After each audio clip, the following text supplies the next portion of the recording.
Which way do you put your bushings on? Do you put them up into the trunking as you can see here?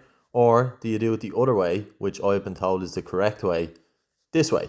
Now, I've completely ignored that advice over the years. One, because it's easier to do it this way, in my opinion. And second, because when the cables get pulled down that pipe, they're going to sit on the flat edge of the bushing there, as you can see in this photo. Now, if you do it the opposite way, the cables will be pulled tight onto the sharper edge, shall we say. So I'd love to know people's thoughts on this. So I put the question out to the viewers of the channel. What do you think? Comment down below and let me know.